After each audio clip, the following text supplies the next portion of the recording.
Finally दोस्तों हम पहुंच चुके हैं नाहरगढ़ के किले के अंदर और यहाँ से हम आपको पूरा व्यू दिखाने वाले हैं। अंदर की तरफ लेकर के चलते हैं, कैसा क्या रहेगा नाहरगढ़ का जो ब्लॉग का एक्सपीरियंस वो हम आज आपके सामने शेयर करने वाले हैं। तो चलिए नाहरगढ़ का पूरा व्यू हम आपको दिखाते हैं। और अंदर एंट्री लेते ही फर्स्ट समय में ये है प्राइवेट म्यूजियम।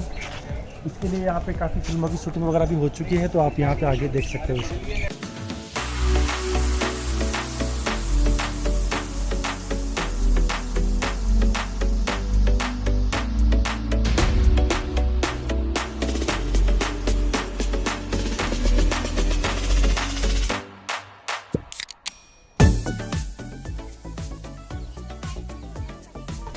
एक आर्टिफिशियल है ये, और इसमें तो एसी वगैरह सब लगा रखी है, खाने के लिए होगी शायद, रेस्टोरेंट का पार्ट है ये। तो इस रेस्टोरेंट के हिसाब से ये इसमें देखो यहाँ पे एसी लगा रखी है नीचे की तरफ, और यहाँ पे कोई पर्सनल इसको बुक करना चाहे तो खाने वगैरह के लिए, डेटिंग वगैरह के लिए इसको यूज़ में ली जा सकती है। जैसे कि दोस्तों पीछे की तरफ जो देख पा रहे हो ताला कितना बड़ा है, करीब 10 किलो का ताला होगा, और इसकी 2-3 किलो की इसकी चाबी होगी। कितना बड़ा, कितनी बड़ी इसकी कुंडी है, ये तो भाई किसी दुश्मन से भी नहीं टूटे इतना बड़ा ताला। और मेरी अंगुली से आप आइडिया लगा सकते हो कितना मोटा ताला होगा ये, और होगा यार इतना, तो काफ़ी वजन है इसमें। और चाबी भी है इसी के साथ में, और इस बॉक्स में पता नहीं क्या है। दोस्तों जयगढ़ में अगर आप जाते हो तो वहाँ पे आपको एटीएम वगैरह या पेटीएम या ऑनलाइन ट्रांजैक्शन वगैरह की चीज़ें नहीं मिलेगी, आपको वहाँ पे टिकट के लिए कैश ही देना पड़ेगा। लेकिन यहाँ पर आपको एटीएम मिल जाएगा, और इस एटीएम की खास बात यह है कि इसको कहीं ना कहीं हद तक इसको बनाया गया है, अपने जो राजस्थान शैली है उसके आधार पर बनाने की कोशिश की है, जो इसकी डिज़ाइन वगैरह है। तो आपको यहाँ पर एटीएम मिल जाएगा नाहरगढ़ के किले में, जबकि आपको जयगढ़ के किले में कोई एटीएम देखने को नहीं मिलेगा। दोस्तों ये रास्ता जो हमें आगे लेकर के जाता है नाहरगढ़ का जो पैलेस है उसमें, और हम धीरे धीरे आगे की तरफ चल रहे हैं। करीब 15-20 मिनट का ये वीडियो रहेगा, तो इसको कंप्लीट पूरा देखना आप। इससे पहले ये इधर साइड की तरफ में एक बावड़ी है, उसको हम दिखाते हैं, लेकर के चलते हैं बावड़ी के पास में। हाँ मतलब कह सकते हैं कि पहले के जो राजा महाराजा थे ना, उनका स्विमिंग पूल हुआ करता था ये, तो ये कुछ। और इस वक्त तो क्या है कि ये बिल्कुल खाली पड़ा है, थोड़ा बहुत बारिश का पानी है इसमें, और वाकई में यार काफ़ी पानी तो खैर काफ़ी सुंदर हो रखा है इसमें, देखो आप देखो खुद। और ये सीढ़ियाँ भी ऐसी इस तरह से बनाई हुई है, आराम से नीचे तक जा सकते हैं इसमें। सीढ़ियाँ इसमें देखो इस तरह से थी, इन सीढ़ियों से राजा महाराजा रानियाँ, उनकी जो भी सैनिक वगैरह जो भी नहाते थे इसमें, या फिर कह सकते हैं इसको पानी पीने के लिए यूज़ में लिया जाता होगा। यह है नाहरगढ़ में, और ये थोड़ा सा अगर अपन इसका शिलालेख के बारे में दिखाते हैं, इंग्लिश में स्टेप वेल और ऐसे बावड़ी। ये पीछे की तरफ से जयपुर का हल्का सा सुंदर आपको नज़ारा दिखेगा। खैर ये तो जयपुर की सबसे ऊंची जो पहाड़ियों में स्थित है नाहरगढ़, उसका नज़ारा हम थोड़ा आगे की तरफ दिखाएंगे। उससे पहले हम वापस आपको ऊपर की तरफ लेकर के चलते हैं। यह है श्री माधवेंद्र भवन, इसमें आगे लेकर के चलते हैं। इधर से कुछ इस तरह से रहेगा ये, और अब हम नाहरगढ़ का जो मेन किला है उसमें लेकर के चलते हैं, जो मेन महल है उसके अंदर आपको लेकर के चल रहा है। तोप के ऊपर बैठना सख्त मना है, और काफ़ी बड़ी तोप है। ऐसी एक तोप उधर है, और ये पूरी लोहे की बनी हुई है, काफ़ी मजबूत है। काफ़ी लोगों ने क्या इसमें कचरा वगैरह डाल दिया, और करीब 5 फीट के इसके बड़े बड़े टायर हैं। ये कुछ इस तरह से रहेगी तोप।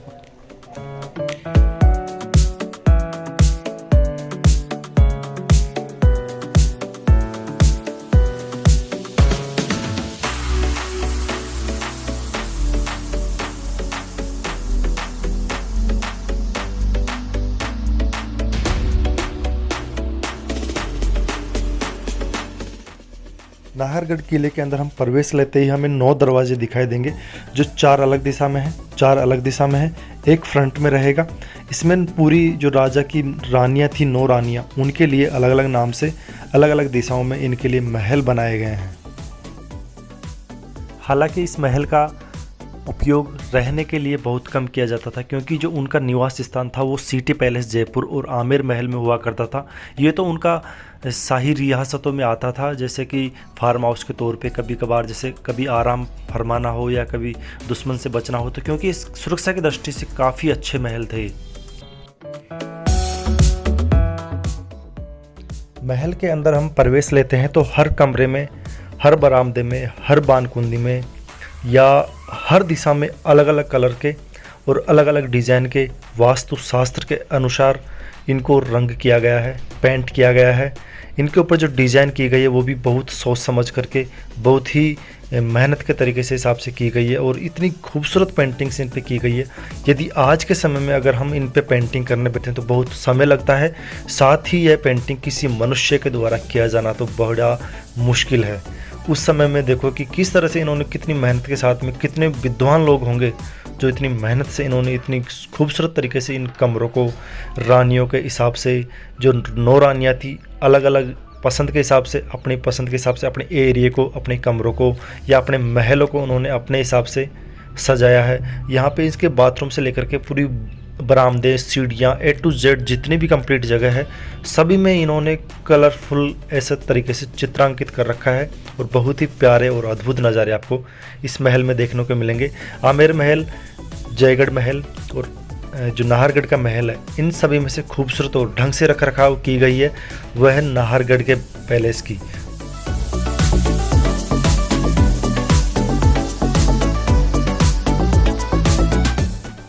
अब सीढ़ियों के माध्यम से अपन ऊपर की तरफ चलते हैं और ये सीढ़ियाँ, और ये यहाँ पर रहने का निवास था उनका, पहले के राजा महाराजाओं।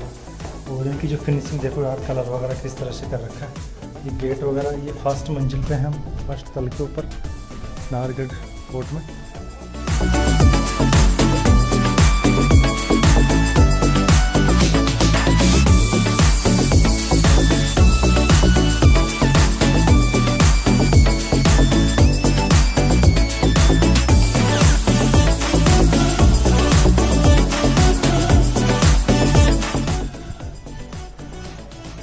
मिरर दिखा, काफ़ी साफ मिरर है और ये कुछ इस तरह का व्यू रहेगा।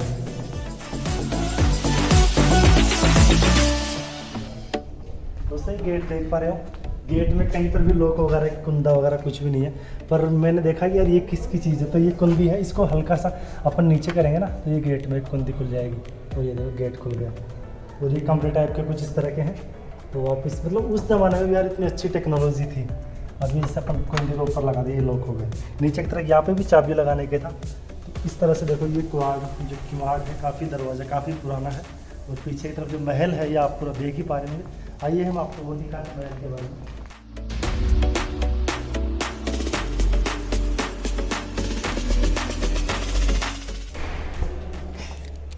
टच हो गया मेरे ऊपर की तरफ, तो मुझे झुक करके इसके अंदर जाना पड़ रहा है। अब 6 फीट मेरी हाइट है, उसके आधार पर आप लगा सकते हो कि यार ये दरवाज़ा मतलब मुख्य दरवाज़ा तो है नहीं, हो सकता है सिपाहियों के लिए हो या कोई गुप्त दरवाज़ा हो।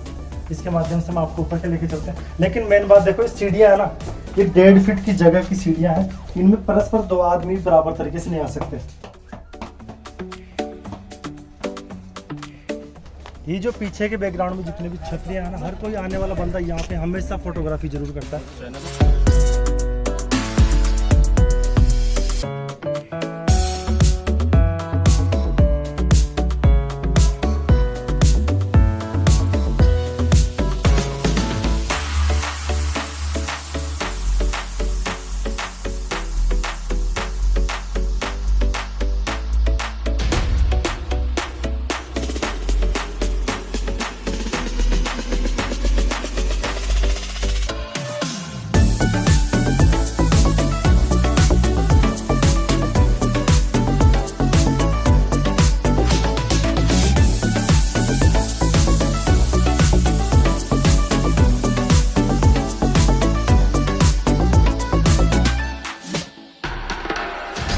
यहाँ पर सबसे ज़्यादा फ़ोटोग्राफी की जाती है क्योंकि ये गुंबद ही गुंबद बने हुए हैं यहाँ पे बहुत ज़्यादा।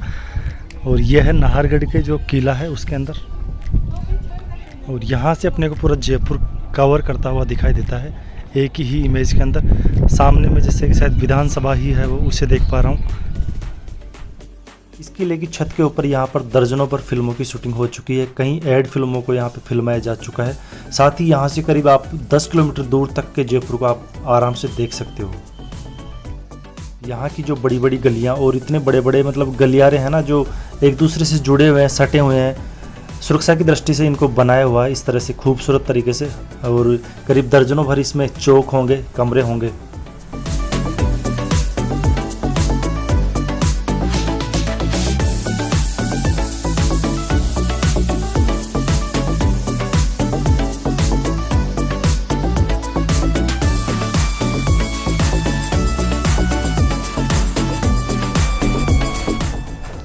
दोस्तों ये जो गलियां हैं काफ़ी बड़ी बड़ी, देखो ये करीब 100 मीटर लंबी होगी, ज़्यादा ही होगी शायद गली पूरी ऐसी वैसे। और ये इधर का व्यू आ जाता है इसमें, सब जगह ऐसे छोटे छोटे गलियां हैं बहुत सारी, और सैकड़ों की संख्या में यहाँ पे खिड़कियां हैं, और यूँ कहूँ कि सैकड़ों कमरे होंगे यहाँ पर। और इन पे जो पेंटिंग है ना यार, बहुत खूबसूरत तरीके से कर रखी है। रोज़ हज़ारों की संख्या में यहाँ पर जो देखने के लिए आते हैं पर्यटक वगैरह, टूरिस्ट वगैरह। ये जो पूरी गली है पूरे महल को कवर करती है चारों तरफ से। इधर भी देखो ये कुछ इस तरह से ही। बाहर जाएंगे तो हर गली एक दूसरे से जुड़ी हुई गलियाँ हैं ये। अब ये किसी भी गली में जाओ आप जा करके, वो कहीं ना कहीं बाहर तो ज़रूर निकलती है। ये देखो यहाँ पर भी अब ये निकल गई। अब इधर से भी हम किसी और में चलेंगे तो वहाँ पर भी रास्ता कहीं ना कहीं हमारे को दूसरी जगह ले करके जाएगा ये।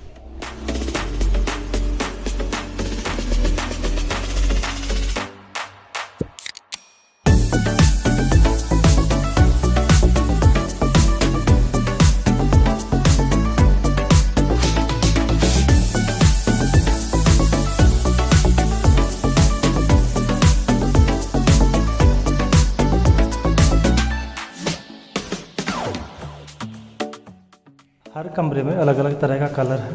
अब यहाँ पर कुछ अलग तरह का है, ऐसा लग रहा है जैसे वास्तुशास्त्र के हिसाब से, नक्षत्रों के हिसाब से हर दीवार को अलग अलग कलर से, अलग अलग पेंटिंग्स के हिसाब से इनको रंगा गया है। उन दिनों इतनी खूबसूरत पेंटिंग हर दीवार के ऊपर करना बड़ा विचित्र और बड़ा कठिनाई भरा काम रहा होगा।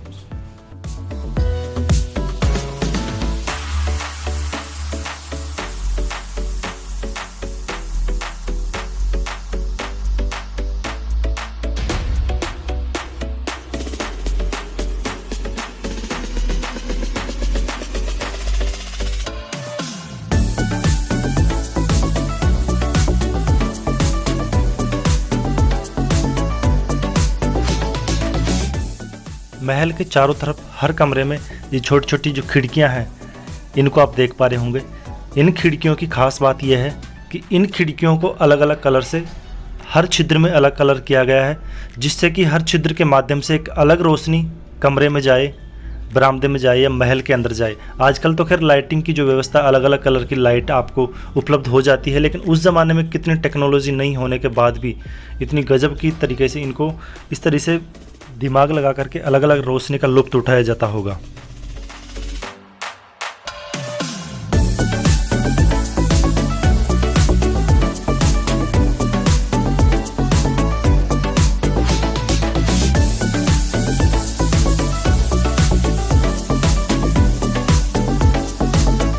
पीछे की तरफ जो किले का, नाहरगढ़ किले का, यह है इमरजेंसी गेट। जैसे कभी भी लड़ाई वगैरह होने के दौरान, युद्ध के दौरान सैनिक वगैरह पीछे की तरफ से आते थे, और यहाँ से बिल्कुल पीछे की तरफ खाई है, तो नॉर्मल इंसान तो इसके ऊपर चढ़ पाना पॉसिबल नहीं है।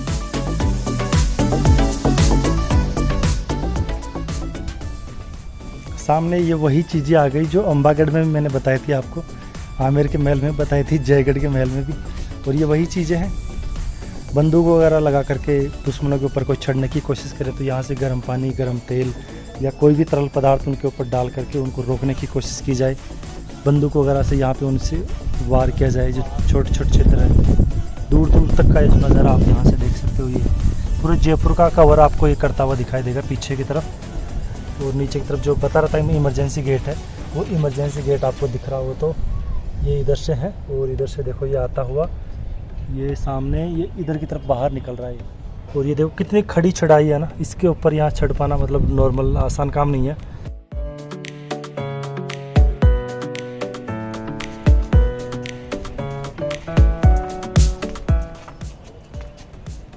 इस जगह पर एक भी मकान की कोई प्लास्टर वगैरह नहीं, खैर ये तो अलग बात है।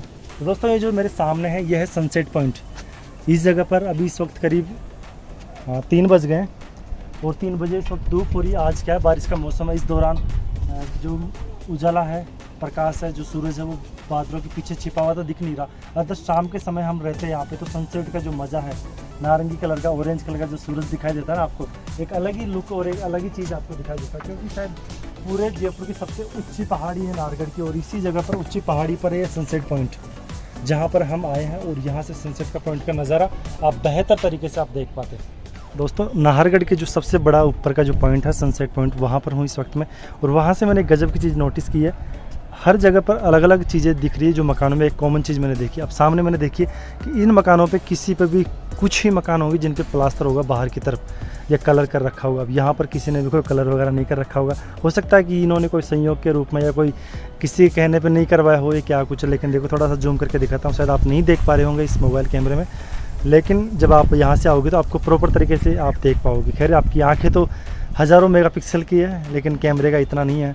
फिर भी मैं कोशिश कर रहा हूँ दिखाने की। किसी भी मकान पे प्लास्टर नहीं हो रखा, ओनली ईंटें हैं, और ये रेड कलर को आपको दिखाई देती है, रेड कलर का। साथ ही उधर की तरफ कुछ अलग कलर के हैं, अलग अलग दिशाओं में अलग अलग कलर इन्होंने सेट कर रखे हैं।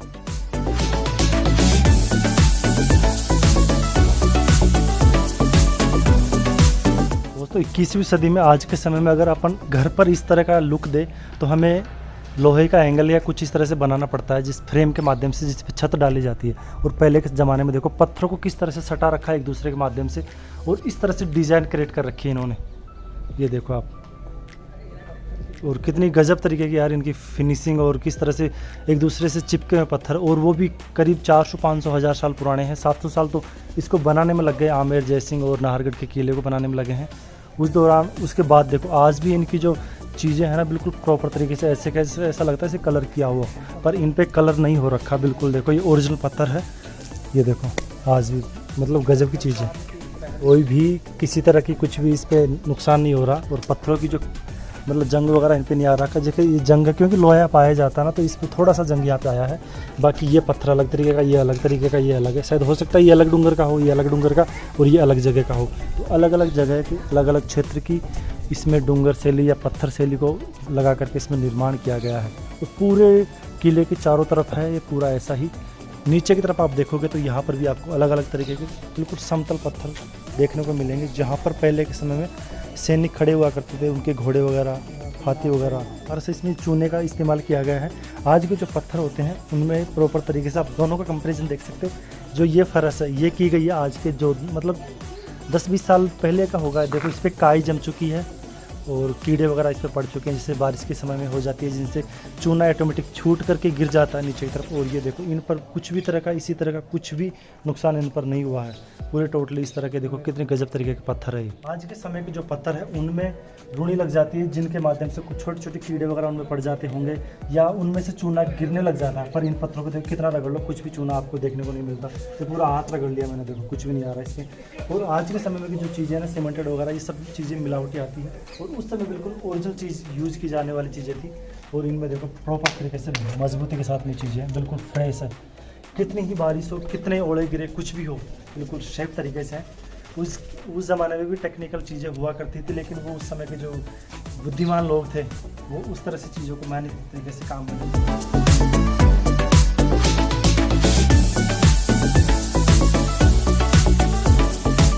नाहरगढ़ किले की जो ट्रिप और जो ब्लॉग रहा अब यहाँ तक कंप्लीट होता है। आपने जो पूरा वीडियो देखा इसके लिए तहे दिल से शुक्रिया। अब जो मेरा नेक्स्ट वीडियो आने वाला है वो जयगढ़ के ऊपर आएगा, और हम उसमें बताने वाले हैं आपको पूरे विश्व की सबसे बड़ी जो तोप है उसके बारे में।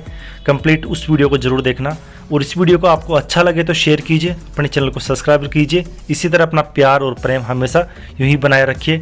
Thank you so much, keep loving, thank you.